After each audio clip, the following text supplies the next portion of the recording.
In the year 3026, a princess was born in the royal castle of the Kingdom of Estonia. But don't be fooled by her appearance. This little tyke was actually Chloe, a 16-year-old high school student. A moment ago, she'd been in an accident while trying to save a kitten. When she woke up, she was a newborn baby. Right now, a maid was carrying the infant to an audience with the king.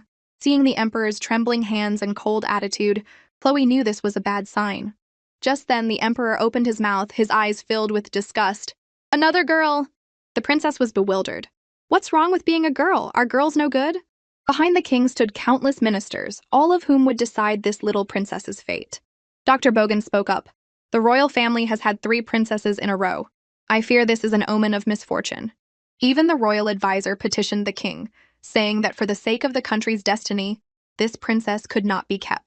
With the royal family of Estonia producing princess after princess, the ministers all feared it would affect the nation's fortune. As for the little princess, her face was filled with confusion as she listened to the toxic ramblings of these adults.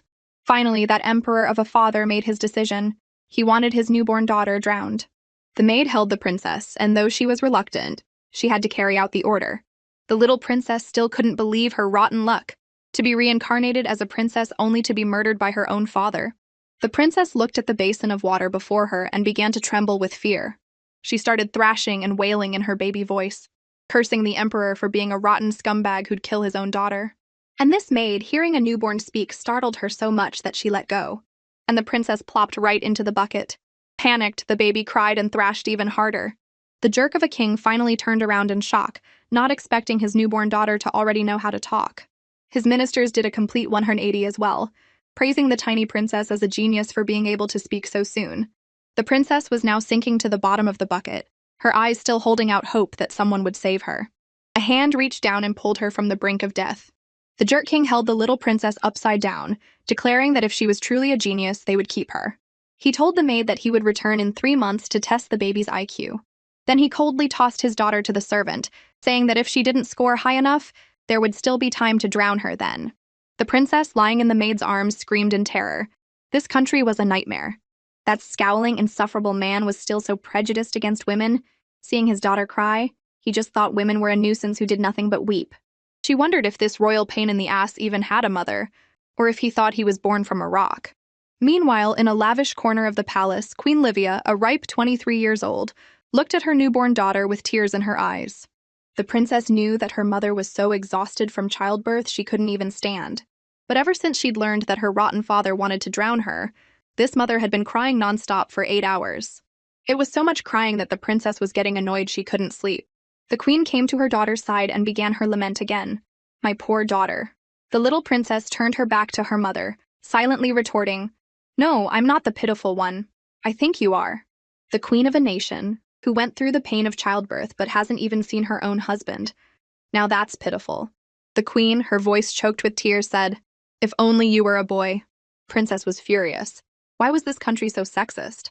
Just then, her mother's trembling hands reached for her, saying, "The daughters of the royal family have never had good endings.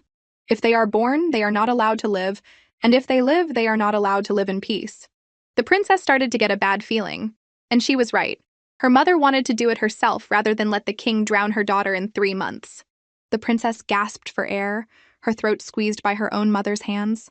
The queen was also in agony, begging her daughter not to blame her, saying she was doing this for her own good. The princess was purple with rage. "Of course I blame you." She thought her dad being a lunatic was bad enough, but it turned out her mom was even crazier.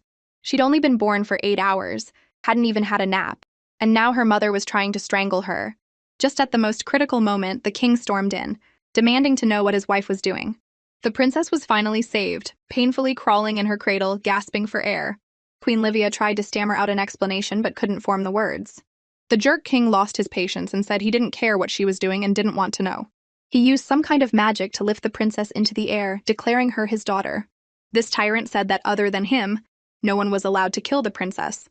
The princess was terrified. She thought her dad had good intentions, but it turned out he only saved her so he could kill her himself. His eyes were as red as blood as he growled at the queen, "Do you understand?" The queen stammered, "I understand," then knelt, thanking His Majesty for visiting.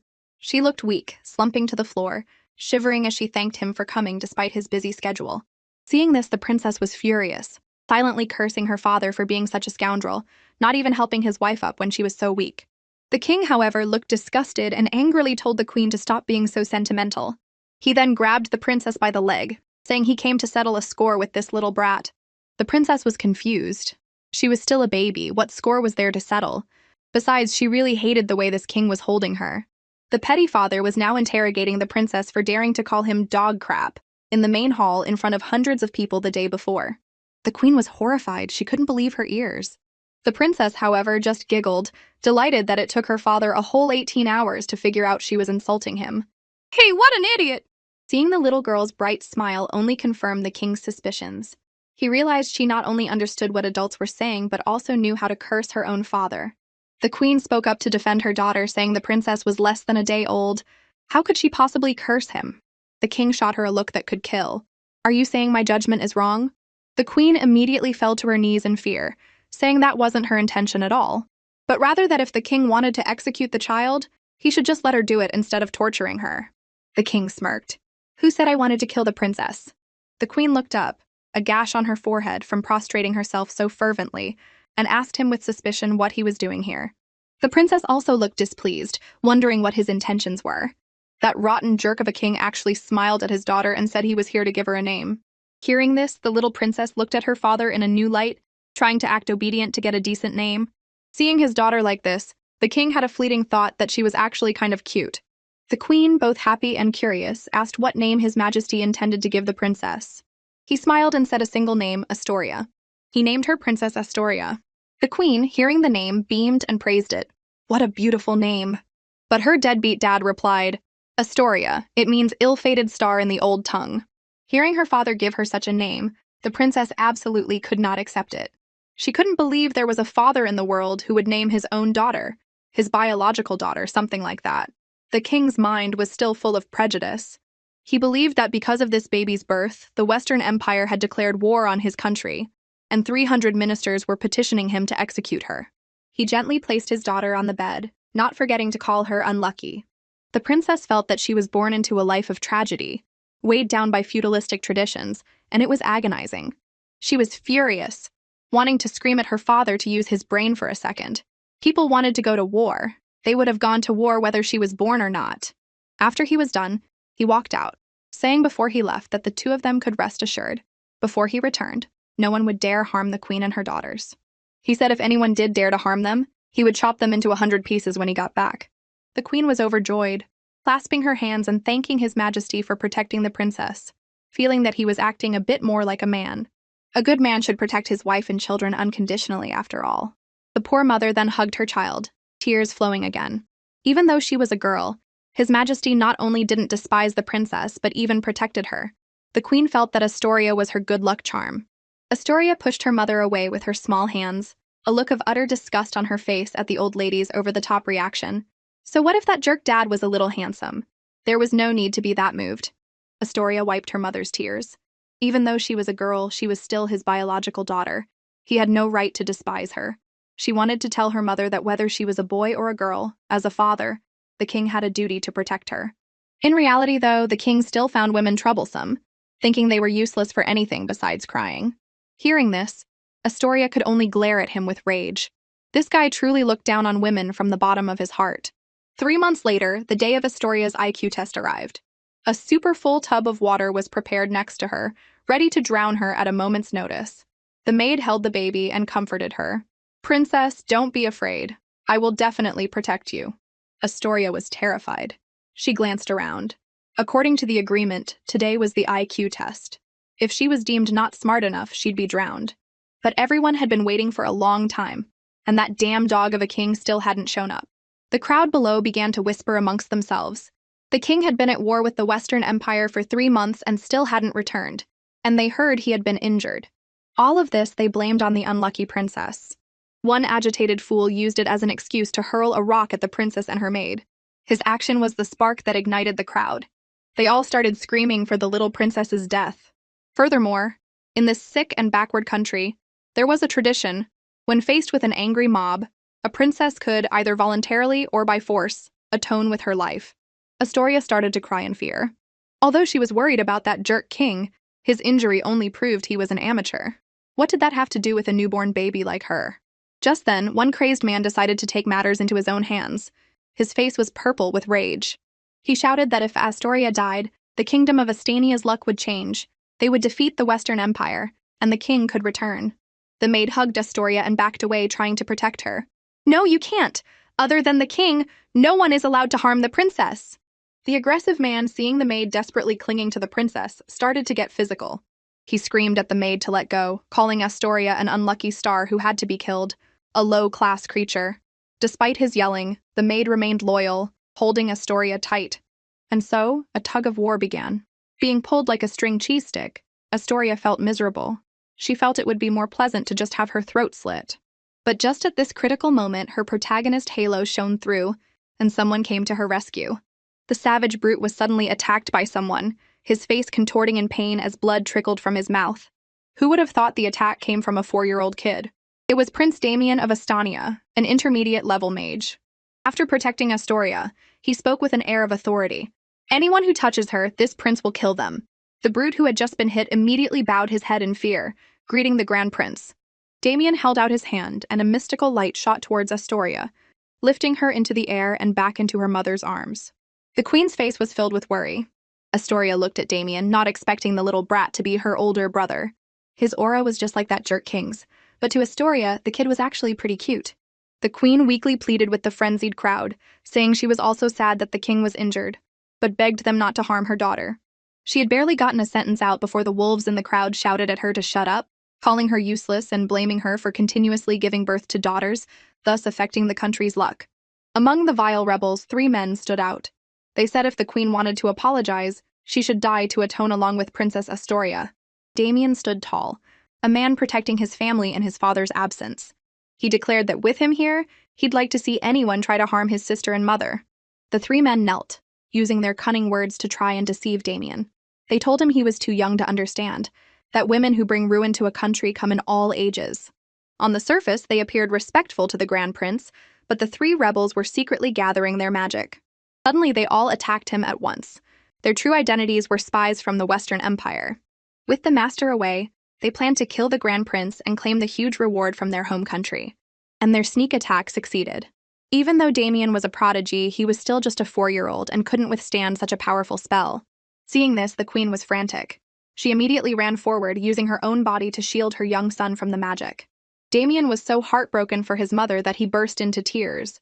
He could only scream, telling his mother to get out of the way, that she didn't know magic and would surely die. The moment the queen fell protecting her son, a familiar voice rang out, angrily calling the 3 rebels a pathetic mob. A green dragon appeared, formed from the pure magic of a king. The king of Astania had finally returned, which meant those traitorous spies were about to pay the price. The king lifted his wife, his voice deceptively sweet and affectionate. "You really are a fool, so weak, yet you still rush into danger." Hearing his father's intense words, Damien thought this must be the legendary love bites he'd heard about. Astoria, on the other hand, was indignant, silently cursing the jerk king. His wife had been so brave, and he couldn't even offer a single compliment, showing that disgusting attitude instead. The queen, however, was overcome with emotion to see the king alive. She leaned against his chest and smiled happily, much to the horror of Astoria, who was about to be squashed into a sandwich. The lead traitor was still running his mouth, insisting that the king's misfortune was surely the fault of those 2 women, and begged him to execute them to maintain the country's peace. Seeing these pathetic men blame women for their own incompetence on the battlefield, Astoria was furious. She and her mother would never take the fall for this. The king just let out a dry laugh. He held his wife and daughter close. "My woman, my daughter. Does a pathetic mob like you have the right to comment on them?" His magic flared, and the mob began to panic, trembling as they asked the king what he was doing. As the magic tightened around their throats, the pathetic fools probably had their answer. The men screamed like pigs being slaughtered, still claiming even as they were about to die that they were doing it for the good of Astania. The clever little princess saw through their lies in a second. Killing the princess and queen is for the good of Astania? They're probably spies from another country. King just gave a cold smile. With a clench of his iron fist, the mob was squeezed tighter until a slimy green liquid oozed out, staining the floor. Everyone was shocked to realize it was dark energy, a magic only possessed by those who walked an evil path. While everyone was still confused, the king confirmed their suspicions. On his expedition against the Western Empire, his army's plans were known to the enemy before they even mobilized. It was because of this pathetic mob that Astania suffered a major defeat, with heavy losses and the sacrifice of 300,000 brave soldiers. In front of everyone present, the king walked towards his son and suddenly knelt. "Damien, your father has failed you." As soon as he finished speaking, a magical portal of light appeared. Two figures in full armor stepped out. They said it was time and that Prince Damien was to come with them. The king immediately encouraged his son to go with them, telling him to learn their techniques well and not to disappoint him. Damien now understood. This was why his father had apologized. He was hurt but understood, and could only obey his father even though he didn't want to. His small feet walked towards the portal, stepping into the great, magical light. Before he left, he said a few brief words of farewell to his father, mother, and Astoria. Finally, Damien disappeared. Seeing her father's smirk afterward, Astoria felt incredibly indignant, silently cursing him as a scoundrel. The country had suffered a major defeat. Over 300,000 men had died, and he had just sold his own son. Yet he wasn't sad at all, and even looked happy. She began to think seriously, suspecting that maybe he had lost the battle on purpose. But for what reason? The king stood before the throne and reassured everyone. He said the prince's departure would buy them 10 years of peace.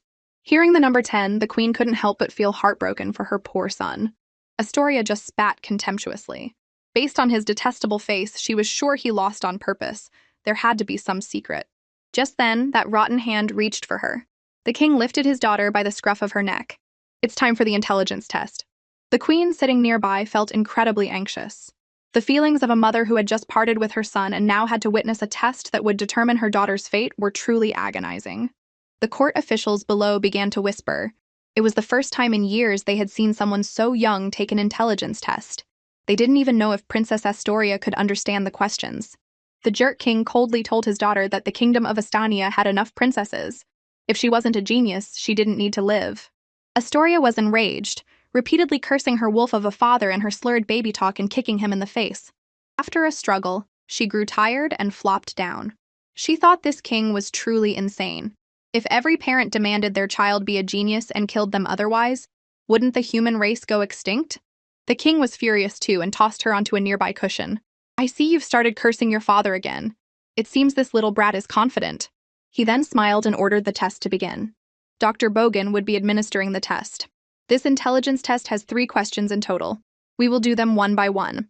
If the princess fails to answer any question correctly, she will be drowned immediately.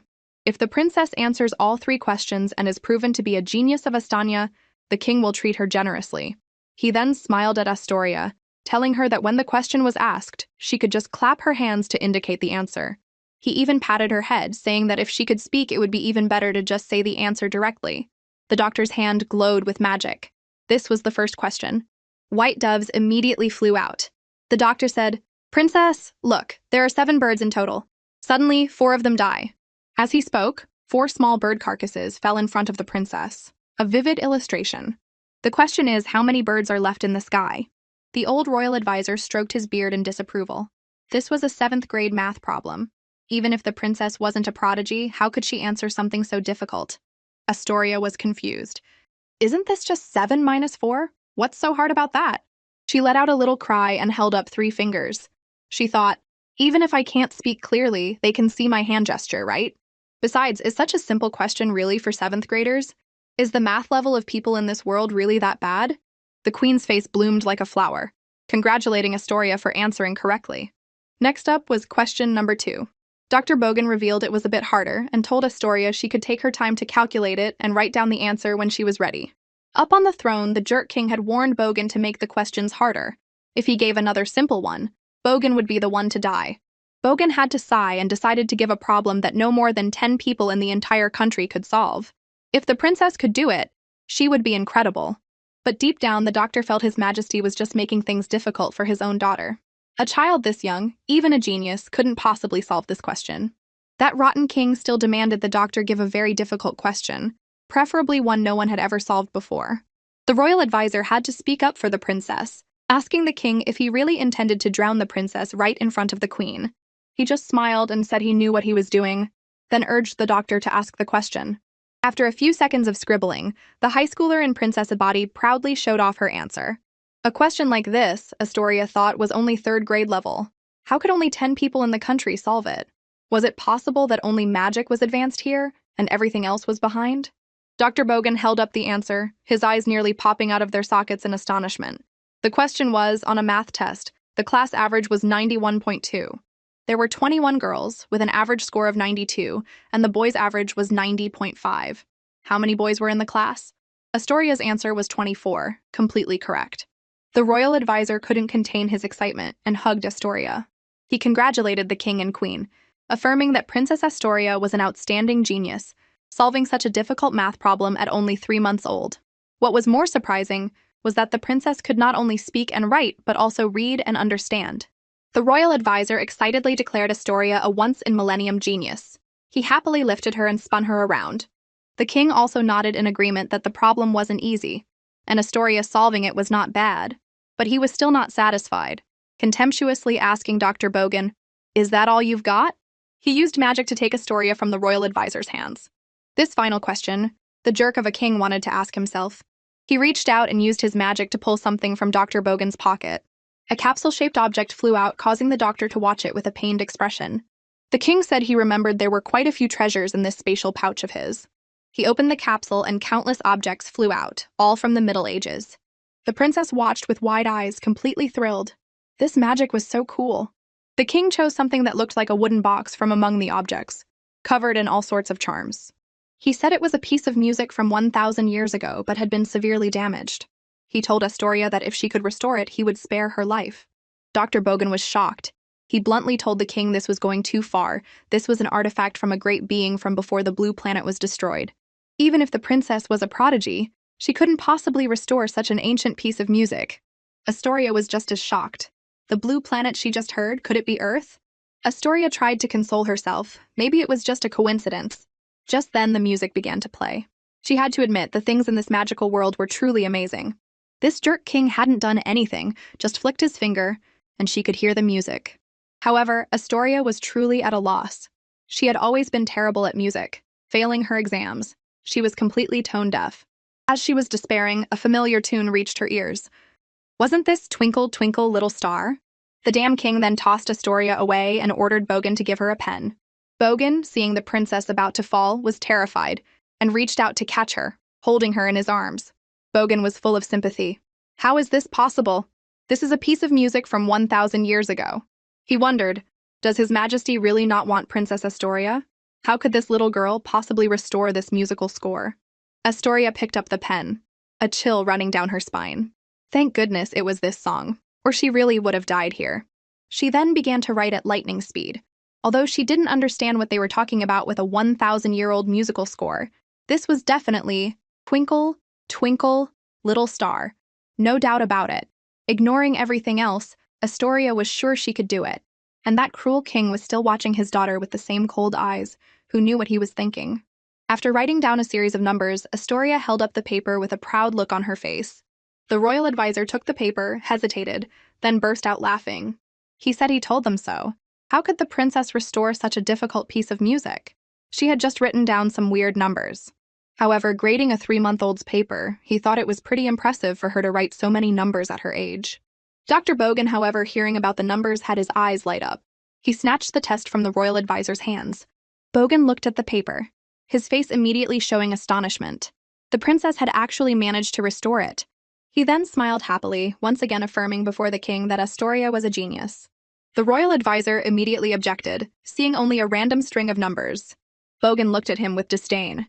He explained that numbers were one way to write music, and even mocked the royal advisor for being uncultured. He waved his hand, using magic to play the music from Astoria's numbers, proving to the royal advisor what art was. The childhood melody rang out, "Twinkle, twinkle, little star, how I wonder what you are." The entire palace listened in awe, marveling at how beautiful the complete song was. The princess was now recognized as a prodigy. Astoria couldn't believe her own mediocre skills were being hailed as genius level. She thought these people were just too ignorant. The jerk king suddenly grabbed her by the neck, lifting her up before the worried eyes of the queen. He flew with Astoria high into the air. The court officials were all stunned, not understanding where he was taking her. Astoria was starting to feel dizzy. The jerk king quickly noticed her discomfort.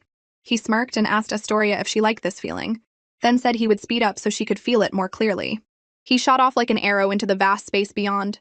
Astoria felt like she was about to meet her maker. She could only silently curse the inhuman jerk king. She was just a baby. Was he trying to kill her by flying this fast? Finally, he chose an empty, bright, and airy place to stop. The king threw out a small glowing orb and a barrier was immediately formed. He then roughly threw Astoria down onto the magic circle. The king seemed quite satisfied. Now no one could bother them. Despite Astoria's extreme panic, he continued to look at her with scrutinizing eyes. His hands glowed with intense magic, and his attitude suddenly became so furious he could have killed her at any moment. He interrogated Astoria. "Who are you? Where did you come from? How old are you? Male or female?" Astoria was terrified, her whole body trembling. She didn't understand what he was saying. She only knew that with his tense attitude, she could be killed at any moment. He summoned a dagger filled with magical energy and began to expose her. His footsteps drew closer. Speaking since birth, solving a math problem that less than 10 people in the country could solve without being taught, and even restoring a 10,000-year-old piece of music. So he had intentionally let Bogan ask difficult questions, and she had still managed to solve them. The baby's face, after being exposed, was a picture of shock. The tyrannical king continued to look at her with eyes sharper than the dagger he was pointing at her, forcing the little girl to tell the truth. Astoria was on the verge of tears. She knew she had been too careless. Being able to talk, write, and compose music, these were not the abilities of a newborn, not even a genius. But she couldn't admit she came here through transmigration, absolutely not. She knew that once he was certain there was someone else in his daughter's body, he would kill her without hesitation. The queen, seeing this, had tears welling in her eyes. She screamed, asking the king what he was doing. All she got in return was the king's increased anger towards Astoria. His eyes were bulging as he forced the little girl to speak or die. Seeing the cold blade getting closer and closer, Astoria was terrified. In this life-or-death situation, it was still the queen who rushed forward to plead for her. She was immediately jolted back by the barrier. Both the royal advisor and Dr. Bogan looked at the queen with pity. That damn king, seeing his wife like that, ran to support her. He angrily scolded her. "You foolish woman, are you trying to die?" But perhaps deep down he really did care for the queen.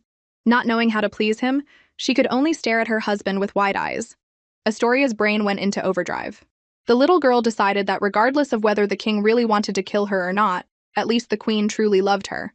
If she stuck with her, she could definitely stay alive. Astoria took a deep breath and let out a loud wail.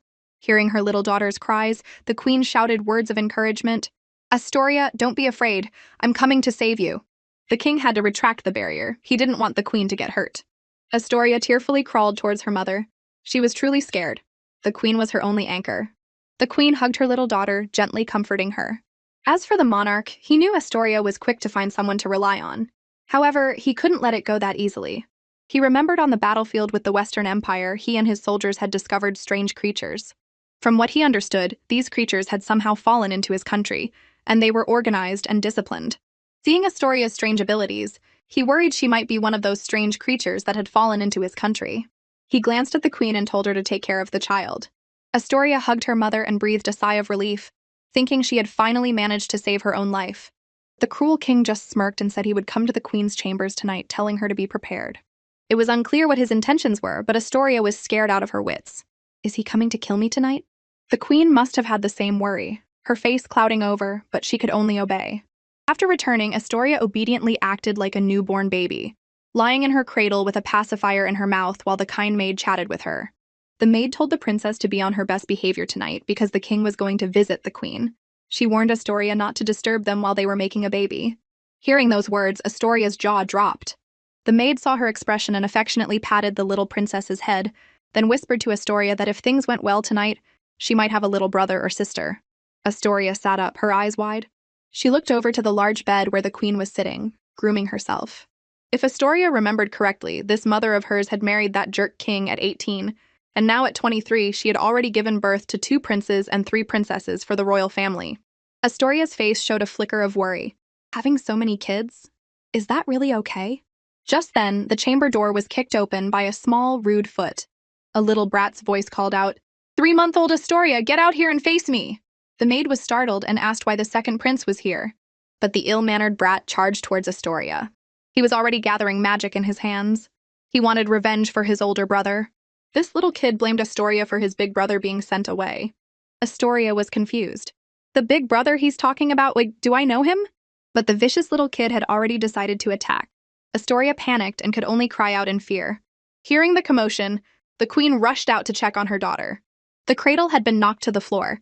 A small trembling hand reached out. Astoria coughed, crawling out. A stream of red blood trickled down her forehead. Astoria felt lucky she had dodged in time. She never thought a 3- or 4-year-old could be so destructive. If she had really been hit, she'd be dead or crippled.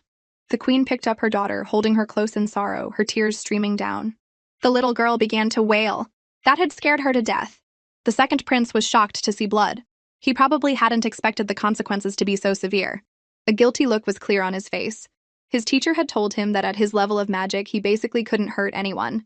The second prince tremblingly explained to his mother that he didn't mean it, and even asked if Astoria was okay. The little girl just shrieked, wanting to use her actions to make the little bully stay away from her. The second prince froze, not expecting Astoria to be so scared of him. The door opened and another person entered, a cold voice asking what had happened. Astoria looked in that direction with a wronged expression. Her cruel father just stood there with his arms crossed, his voice cold. "Are you hurt?" Hearing him ask that, Astoria hesitantly touched her forehead. Seeing her hand covered in blood, she panicked, not realizing she was actually injured.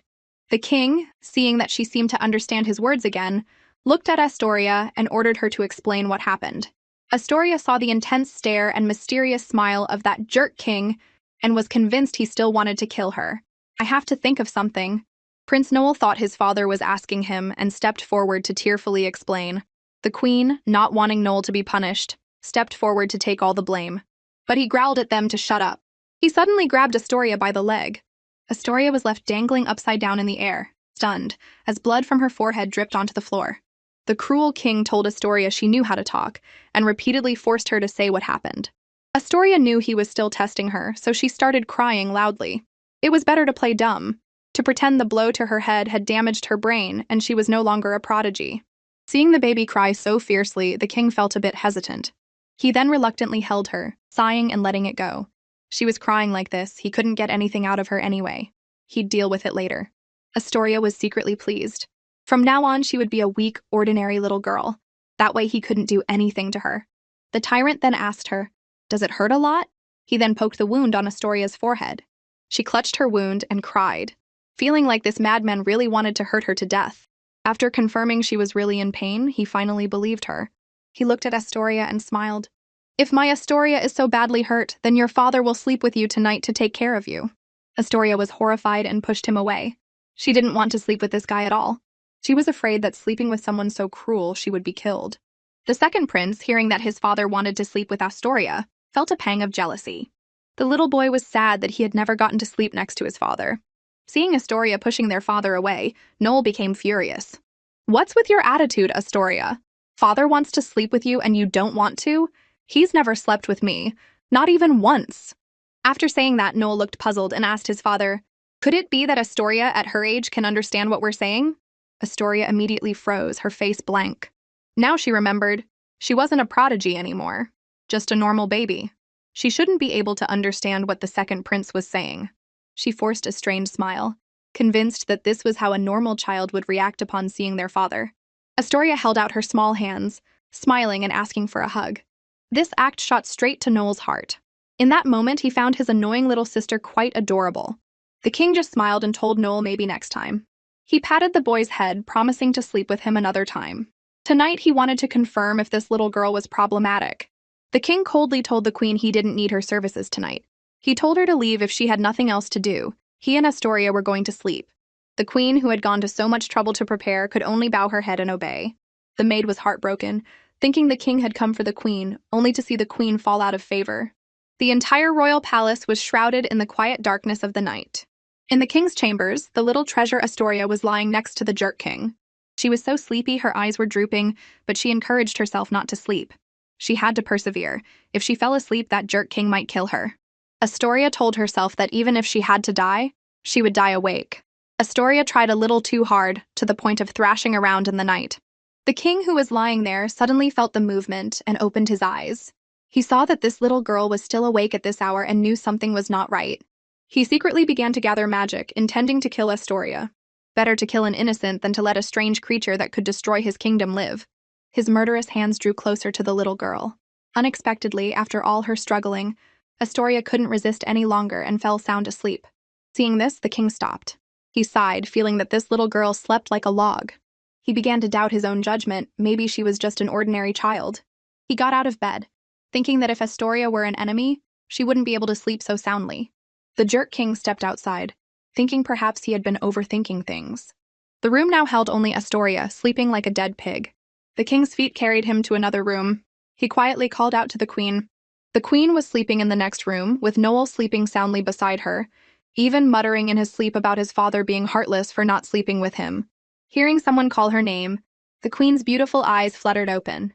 She sat up, dazed and surprised to see the king visiting her so late at night. The king answered her with a soft, from his throat. He reached out his warm hand to caress her cheek.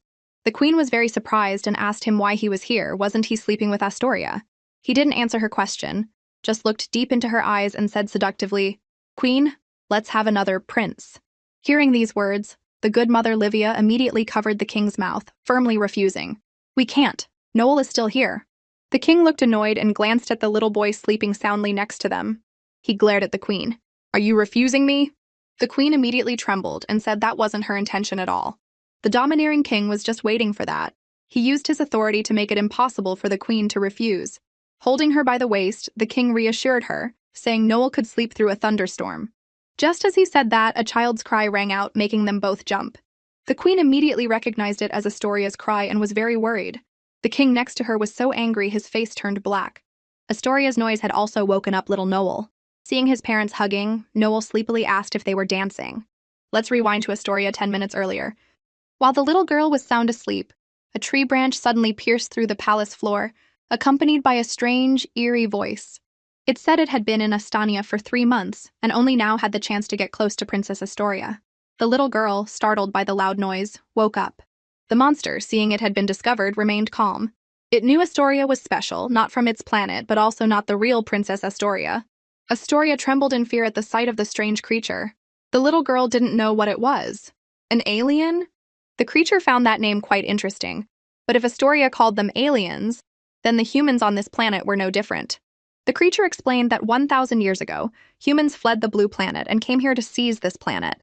Astoria, hearing this, sternly refused to listen, feeling the story was going too far and she didn't want to hear about things that didn't concern her. But still, Astoria had no idea what was happening. Why was she suddenly encountering aliens? Good grief! The strange creature continued its monologue. It laughed and said it was very interested in Astoria's body.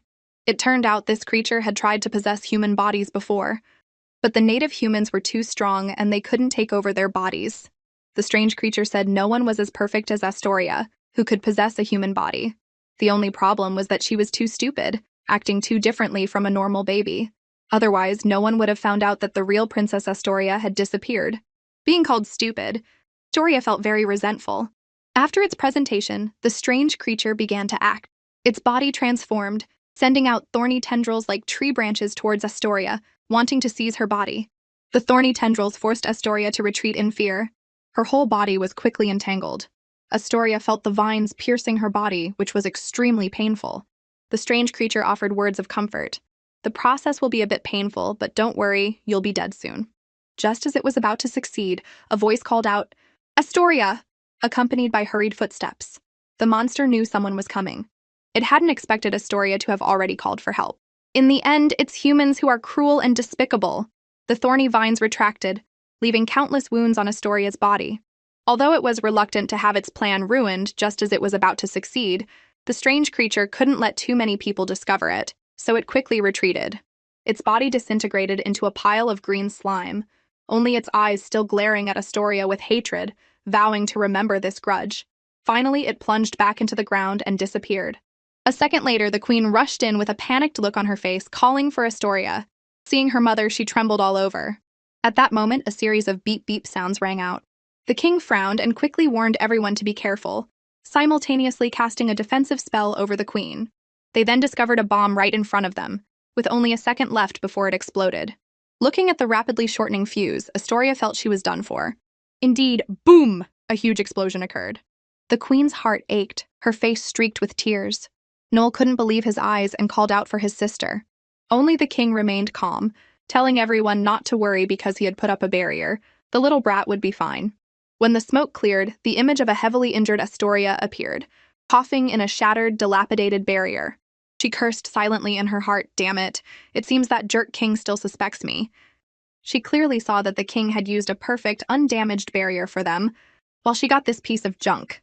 Astoria felt that if she didn't have such strong plot armor, she would have been blown to bits. Overwhelmed with indignation, she screamed in anger. But then she saw the king's sharp gaze. Astoria felt he was testing her again. She wondered how she should react now. Astoria felt extremely tense, thinking that a child who had been saved by their parents in a dangerous situation would probably be smiling happily. Astoria then put on a naive, innocent, and completely guiltless smile. Seeing his sister's innocent smile, Noel was startled.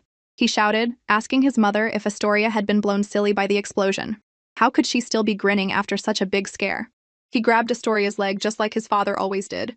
Noel said he heard Astoria had passed the hardest IQ test in history, which should mean this little brat was very smart, but he never expected her to be so foolish. Being held upside down like that, Astoria was furious. She thrashed about, thinking this brother of hers was no different from that jerk king. Seeing his sister's fierce attitude, Noel was a bit startled. But the next second, his simple mind thought his sister was cute even when she was fierce. The boy continued to tease his sister while unconsciously backing up, not expecting to step on a strange green capsule on the floor. After a hiss sound, the capsule unexpectedly opened a space-time portal. Noel slipped and fell backward. Both Noel and Astoria were being sucked into the portal. The queen, seeing this, screamed, "My children, come back!" because it was extremely dangerous inside. Only the king remained calm and puzzled. He didn't understand why a space-time portal was here. Then he panicked and told Noel to grab his hand. Noel, though terrified, held his sister protectively. He shouted, "Father, what is this? Why is it sucking us in?" The little boy was terrified. The king comforted his son not to be afraid, then jumped in after them to save the two children. The space-time portal then closed, leaving the queen alone in the room, kneeling on the ground with a dazed look and the fear of losing her children. Meanwhile, in the royal garden, the little green creature, having fled in a hurry, now realized it had lost its space-time capsule. It cursed furiously, blaming the despicable humans and Astoria, certain she had stolen its space-time capsule. Without the space-time capsule, the strange creature's body began to disintegrate into a pile of slime, beyond its control. Without that portal, it couldn't return to its home planet to replenish its energy. Just like that, the strange creature turned into a strange, plump green sprout in the royal garden. Although it had become a sprout, the creature could still hear and see everything around it. At that moment, it sensed a group of people approaching.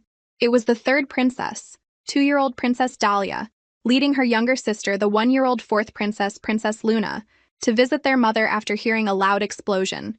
Princess Luna's eyes spotted the fat green sprout on the path. The mischievous little girl ordered her 2 maids to step on it. But the kind-hearted Dahlia stopped her sister, saying they shouldn't do that because it was also a living being. Luna looked up with her big round eyes and asked her sister, "If we can't step on it, can we eat it?"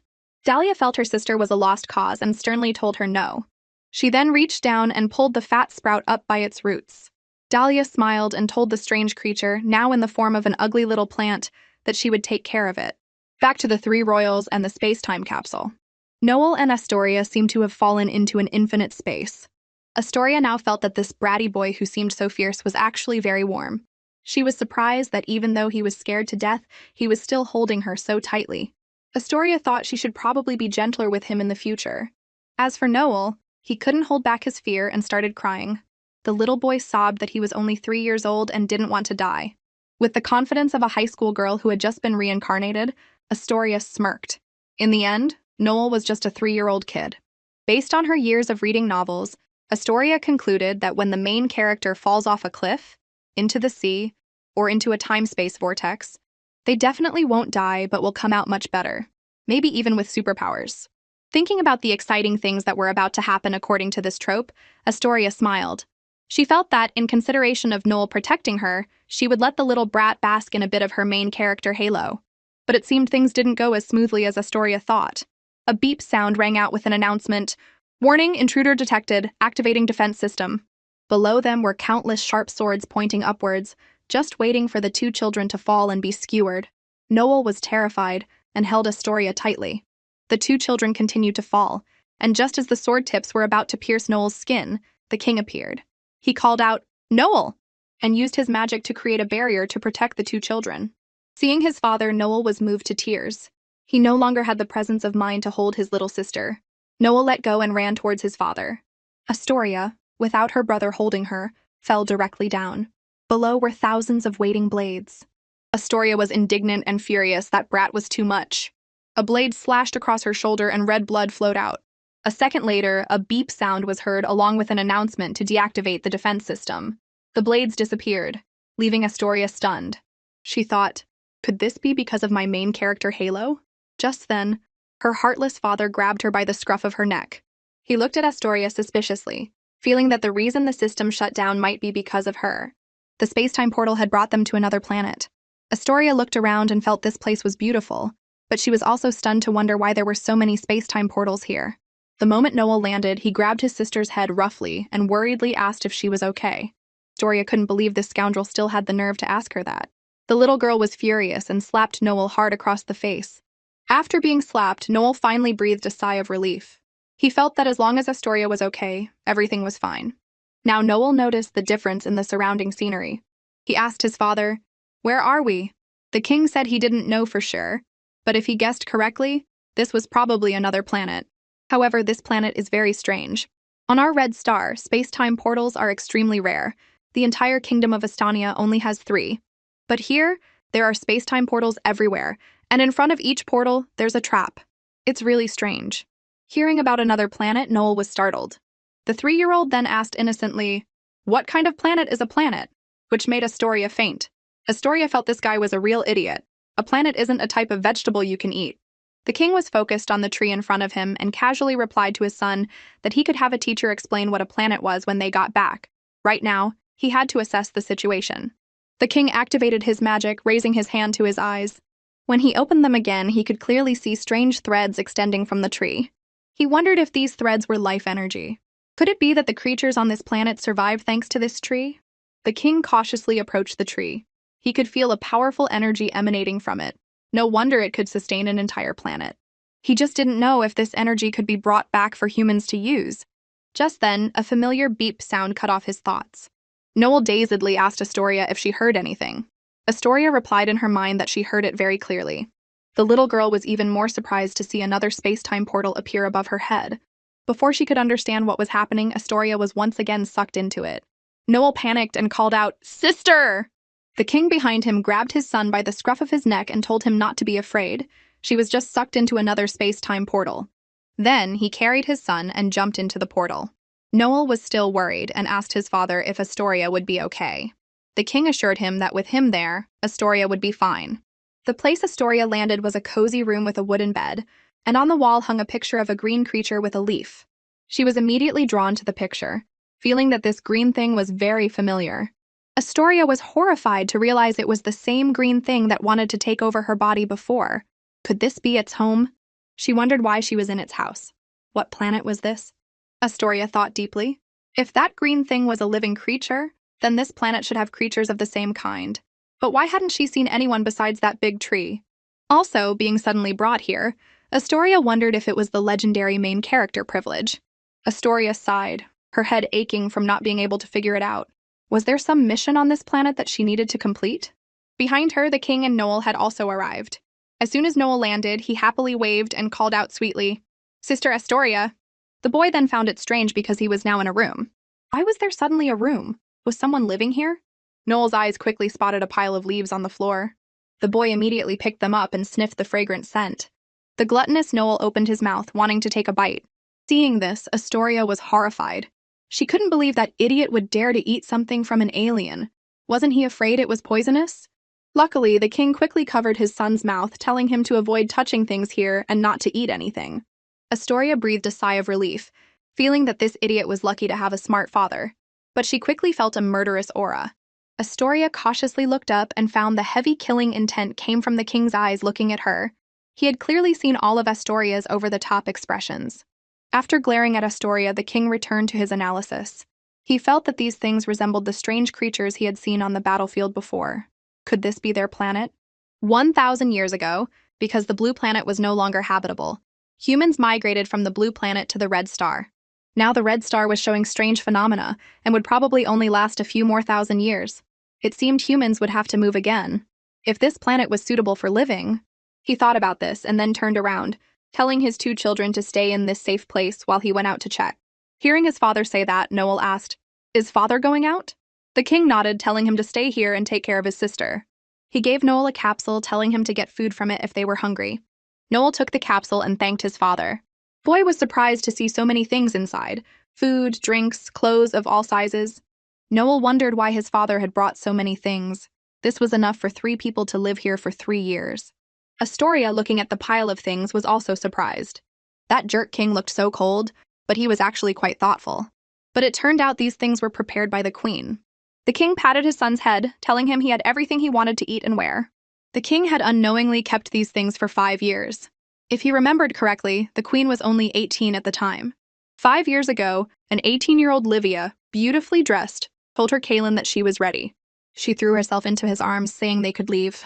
Looking at the pile of things Livia had packed, the king was speechless and asked her why she had brought so much when they were only going out for a day. Livia stood on her toes and kissed the king's cheek, saying she knew they were only going on a one-day honeymoon. But her little head kept worrying about what if something happened. What if they ended up on a deserted island? What if all the ministers couldn't find them, and they had to survive on the island for a few years? The king listened and smiled softly, then gently flicked the queen's forehead.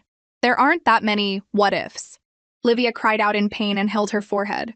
She still held her ground and asked her husband, "But if something did happen, wouldn't these things be very useful?" King Kaelin patted his son's head, telling the boy to stay and take care of his sister until he returned. This scene stunned Astoria. She never thought someone so cold could have such a warm smile. She wondered what Kaelin had just remembered to become so gentle. After the king left the next morning, Astoria was still sound asleep in the strange bed. The moment she opened her eyes, she saw Noel staring at her. The boy said that although she was young and not very smart, with their father gone, he could only talk to her. Astoria was so startled by the boy that she screamed. She couldn't believe this fool was staring at her while she was sleeping. Noel, seeing that Astoria was awake, asked if she had noticed any changes in them. Astoria just thrashed about in fear as her brother grabbed her head. The little girl slapped Noel so hard his face turned. It seemed the movement was a bit too strong, and the back of her shirt suddenly ripped. Astoria was confused. Just then, Noel burst out laughing rudely. The boy said Astoria was just like him. Astoria struggled in her tight clothes to turn and glare at her brother. Noel rolled on the floor laughing, telling his sister not to look because her shirt was already torn. Astoria's anger boiled. Is a girl's torn shirt really that funny? Astoria turned into a fierce tiger and pounced on Noel. The helpless brother was bitten and scratched all over. After getting a good beating, Noel finally learned to speak properly. The boy meekly explained that he didn't know why, but when he woke up this morning, his clothes had suddenly become smaller. After changing into new clothes from the capsule, Noel was surprised that the clothes his father had left for them hadn't changed. As for Astoria, the little girl could also clearly feel her clothes tightening around her body. Astoria was bewildered. She thought it wasn't that the clothes had gotten smaller, but that they had grown. The next day, the little girl, who was only a few months old, could now stand firmly on both feet, and her hair had grown much longer. Astoria looked at herself and thought that growing up like this was a bit too fast. Next to her, a button on Noel's shirt popped off and hit her on the head. Noel could only laugh awkwardly and apologize to his sister. The boy also noticed that he seemed to have grown taller again. On the third day, Noel came to Astoria crying for help, making her sigh. In the boy's hand was a small tooth mixed with blood. Noel cried that he was coughing up blood and was about to die. Astoria looked at him with disdain and told him it was just him losing a tooth. What was he crying about? In her heart, she cursed that jerk king who had been gone for 3 days, and she didn't know when he would be back. The 3-year-old boy was still being a nuisance, grabbing Astoria's hair and crying that he didn't believe her, certain that coughing up so much blood meant he would die. Astoria sat on the bed, lost in thought. This place was too strange. They had been here for 3 days, and their bodies had changed as if it had been 3 years. On the 4th day, the second prince's hair was longer than his body. The boy told Astoria he had a question. Astoria coldly told her brother to just say it. Noel's question was, no one had taught Astoria to talk, so how did she suddenly know how to speak? Astoria was startled. That's right. Although her body had grown, she still only had the intelligence of a normal child. How could she suddenly know how to speak in just a few days? Astoria had to come up with a reasonable excuse.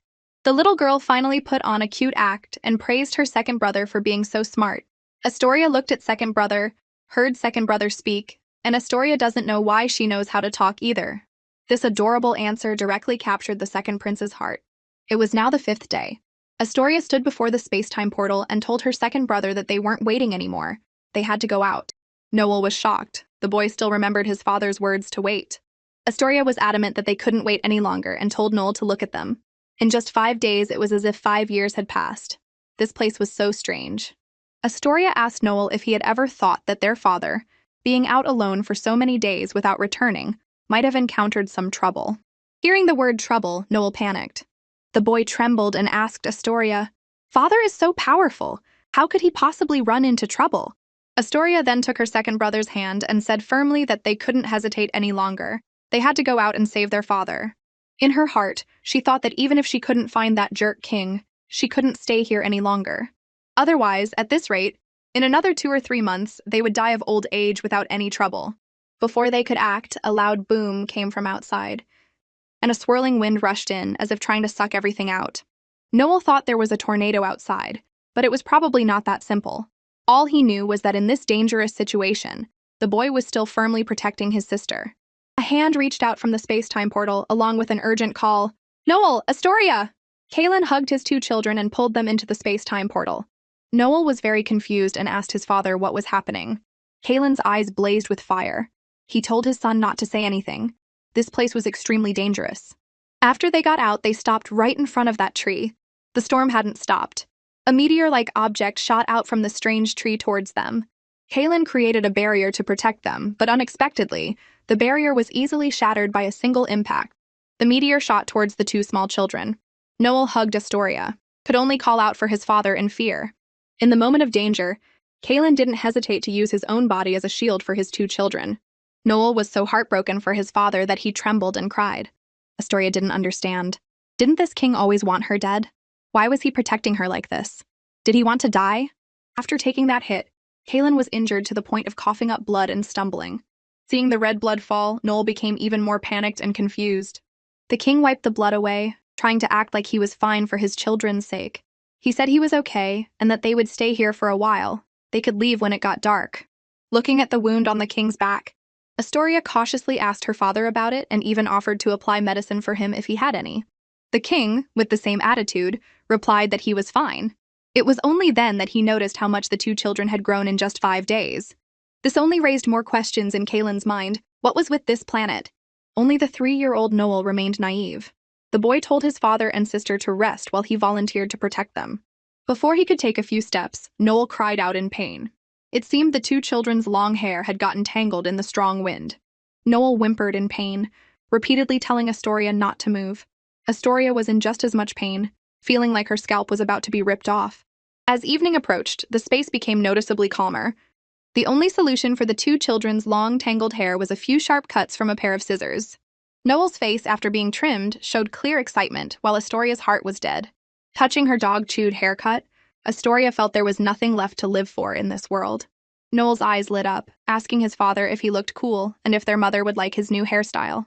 The king replied to his beloved son with a firm gaze and a determined, Then he became thoughtful again. He was thinking about his foolish little woman, knowing that she had probably cried so much these past few days that her face was distorted. Astoria was still crying over her hair. The little girl asked her father when they could leave. The king replied that they would have 30 seconds to leave when darkness completely covered this place. The king was still regretful that in 5 days he had only managed to gather a small amount of energy.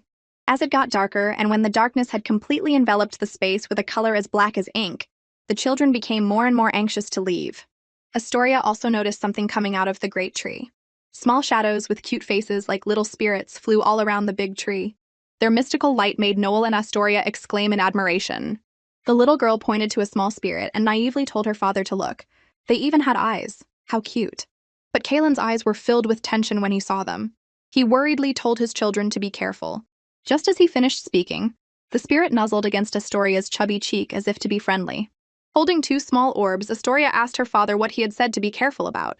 Kalen froze and replied, "Nothing." He thoughtfully wondered why they were so friendly with Astoria. He remembered 3 days ago when he saw those orbs coming out of the great tree. He was thinking of a way to get the energy orbs out of the tree, and unexpectedly, they came out on their own. Kalen thought it was a good opportunity and reached out to grab an orb. These small bubbles contained a huge amount of energy. If he could collect them and bring them back for research, humans might have a major breakthrough. But when Kalen touched the bubble, it immediately exploded, and his hand started bleeding profusely. He never expected this cute, harmless-looking thing to be so powerful. If Astoria or Noel had touched it, their arms would have been done for. Back to the present, Kalen strengthened the barrier and told his young son to stay inside and not move. He stepped outside and saw Astoria absorbing those energy bubbles. Astoria kept absorbing them. The little girl excitedly called for her father to come over. Astoria found these bubbles very magical. After they entered her body, she felt great, full of energy. The little girl casually punched a nearby rock, and unexpectedly, the large rock immediately shattered into 100 pieces. Seeing this, Noel's face turned pale, while Astoria was surprised by her own power. She thought it must be her main character Halo that had given her superpowers. Noel, on the other hand, was terrified. The boy told himself not to provoke his sister in the future, or her punch would send him on a one-way trip to visit the worms. Kalen smiled. He found this very interesting because those energy balls were clearly meant to replenish the energy of the creatures on this planet. Humans would explode upon contact. Even he was injured. Yet the little girl could absorb them. The king became even more determined to investigate this little girl more thoroughly. Just then, a strange cold wind blew past. Kalen knew it was time. He quickly grabbed Noel and Astoria. The moment the three of them left, a massive explosion occurred in the area of the great tree. The two children screamed in fear. The danger wasn't over. Thorny tendrils shot up from the ground. They wrapped around Astoria's hand, pulling the little girl towards them. Astoria panicked and could only call for her father. But Kalen only responded to her plea with a cold look before turning his back on her. Even Noel could only watch his sister helplessly. Astoria's eyes were filled with despair and hurt. Her hand still reached out helplessly. We've lived together for so long and he's just going to leave me like this? She remembered back in the 21st century, when 5-year-old Chloe also had to witness her parents' conflict, their divorce, and them pushing the responsibility of raising a child onto each other without considering their little daughter's feelings. Thinking about that, Chloe, in the form of Astoria, felt even more sorrowful. Even her own biological parents didn't want her. How could this jerk king possibly want her? But as her tears of sorrow fell, a voice responded. Ugly thing, what are you crying for? Astoria was very surprised to see Kalen had returned. She smiled and called out, Father, then asked if he wasn't abandoning her. Kalen drew his sword and just gave a cold, With sharp slashes, he cut down the thorny vines. Finally, he took Astoria's hand. The king's attitude changed in a second. He suddenly grabbed the little girl's shirt. He told Astoria that the space-time portal was about to close. Her brother was waiting outside, and they had to go quickly. And so, Astoria was roughly thrown into the space-time portal by her father. After safely returning his daughter to the space-time portal, Kalen himself was entangled by those vines. He never expected these vines to grow so quickly. Astoria, with tears in her eyes, could only turn back and call for her father with a weak voice. The king, while struggling, sternly told his daughter to go and leave him. The moment the king's entire body was swallowed by the ferocious vines, Astoria still wondered, did he sacrifice himself for me? Looking back at the space-time portal, Noel was holding out his hands, telling her to come quickly. Meanwhile, back in the royal palace of Estonia, the palace was a mess of documents, accompanied by a lamenting voice asking why little Kalen still hadn't returned. Being a temporary king was really tough. A man with a half-demonic appearance sat slumped in a chair. He was bored of reading piles of trashy documents and had no time to admire pretty girls anymore. This man was temporarily helping Kalen manage the country's affairs. While he was complaining, he suddenly saw a capsule moving towards him. He happily realized it was a space-time portal. 5 years. Kalen had finally decided to come back. He tossed the capsule into a spacious area. Astoria immediately tumbled out, thankfully caught by the man. This demonic man began to exude his charm, asking, Such a beautiful little girl, you must be Princess Astoria, right? Astoria looked at him, her face turning green. She wondered who this guy was. Just then, from the space-time portal, a shout was heard, followed by a pair of legs. The demonic man was stunned, not expecting another person. The moment Noel landed with a thud, the demonic man sprang aside to avoid him. Noel sat up, a large bump on his head, groaning in pain. But seeing the demonic man, the boy's eyes lit up and he called him Uncle Alan. Alan just clicked his tongue and grimaced, showing his disdain. Who is this ugly brat? Noel thrashed under his uncle's prejudiced shoe, saying he was Noel. Hearing that it was Noel, Alan's face changed and he warmly welcomed him. Noel then anxiously told his uncle that his father was still trapped inside and to go save him. Just as he finished speaking, the space-time capsule exploded.